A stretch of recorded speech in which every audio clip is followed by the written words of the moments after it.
নমস্কার, শুভ সন্ধ্যা সবাইকে। আজ থেকে আমাদের এই চ্যানেলের পথ চলা শুরু হলো। আমাদের এই চ্যানেল মানে আমাদের গল্প চ্যানেলের প্রথম ব্লগ নিয়ে আজ আমরা হাজির হয়েছি। আর দুদিন পর তো কালী পুজো, তার উপর কাল আবার ভূত চতুর্দশী এবং 14 প্রদীপ, তাই বেশ কিছু কেনাকাটা রয়েছে। মানে বিশেষ কিছু না, ওই 2-3 ডজন মাটির প্রদীপ, কিছু টুনি লাইট আর টুকিটাকি কিছু।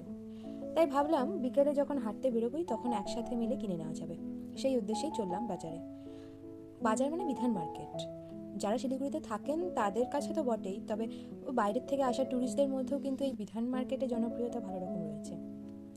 বাজারে গেলেই আপনি দেখতে পারবেন এখানকার স্থানীয় মানুষদের পাশাপাশি বাইরের মানুষজন কেমন কেনাকাটা করছে। তবে আজকের বাজারটা কতটা ঘুরিয়ে দেখাতে পারবো জানি না, আসলে ব্লগ করার এই আইডিয়াটা আমাদের মাথায় হুট করেই চেপে বসেছে।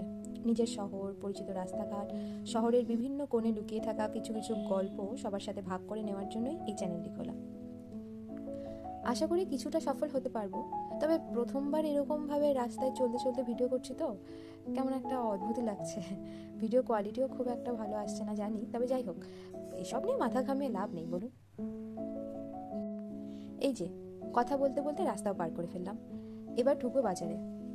কি সুন্দর আলো দিয়ে ঝলমল করছে চারিদিকটা, তাই না? তবে ভিড় আছে ভালো। রাস্তার একধারে এরম শাড়ি দিয়ে জিনিস বিক্রি হচ্ছে। রয়েছে মুড়ি, চিড়ে, মুড়ির মোয়া, চিড়ের মোয়া, ছোলা ভাজা, মটর ভাজা আর অনেক কিছু। ঢুকে পড়েছি বাজারে। প্রথমে আমরা যাব টুনি লাইট কিনতে। কি সুন্দর সাজিয়েছে এই দোকানগুলো। আর এই যে এখানে বসেছে কিছু রঙ্গোলির দোকান। এরা আবার শিখিয়েও দিচ্ছেন কি করে গোল গোল জিনিসগুলো ব্যবহার করে রঙ্গোলি বানানো যাবে। তাই একটু দাঁড়িয়ে দেখিয়ে নিলাম। যদিও আমরা এখন এটা কিনবো না, কিন্তু দেখতে দারুণ লাগছিল।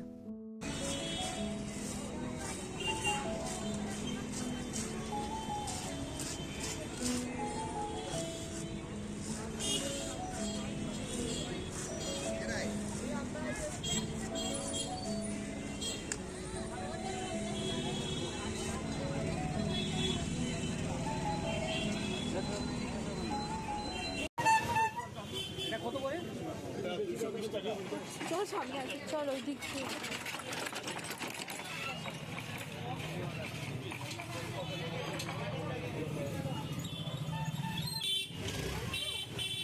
কোথায় দেখবি? এখানে দেখবি?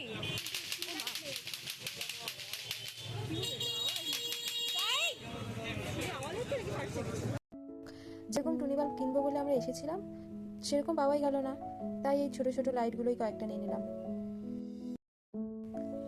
ঘরের কোনায় বা ঠাকুর ঘরে লাগিয়ে রাখলে বেশ ভালোই লাগবে বলুন। তনুশ্রী তাই এই জল প্রদীপগুলো এক বাক্স নিল, আর আমি নিলাম কয়েকটা এই আর্টিফিশিয়াল ক্যান্ডেলগুলো।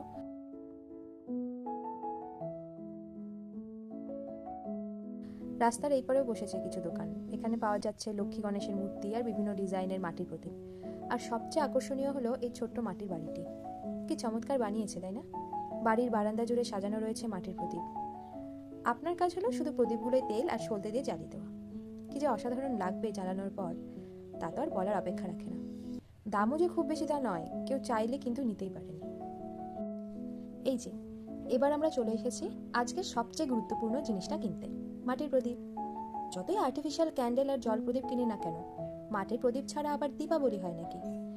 তাই এই কাকিমুনির কাছে যখন দেখলাম ভিড়টা একটু কম আর দামটাও অন্য দোকানের চেয়ে অনেকটাই কম, এখানেই বসে পড়েছি প্রদীপ বাছাই করতে। কিছু প্রদীপ তো একটু ভাঙা ভাঙা থাকে, তাই খুঁজে খুঁজে নিখুঁত প্রদীপগুলো তুলে নেব। আমি নেব 1 ডজন, তনুশ্রীও 1 ডজন, আর অন্বেষা নেবে 2 ডজনের মতো। আমার হয়ে গেছে। তনুশ্রী এখনো খুঁজেই যাচ্ছে, আবার অন্বেষাও বসে পড়েছে প্রদীপ তুলতে। ওরা প্রায় হয়ে আসছে, কিন্তু তনুশ্রীর আর কিছুতেই হচ্ছে না। পোড়ো বাড়িতে গুপ্তধন খোঁজার মতো করে ও খুঁজেই যাচ্ছে তো খুঁজেই যাচ্ছে।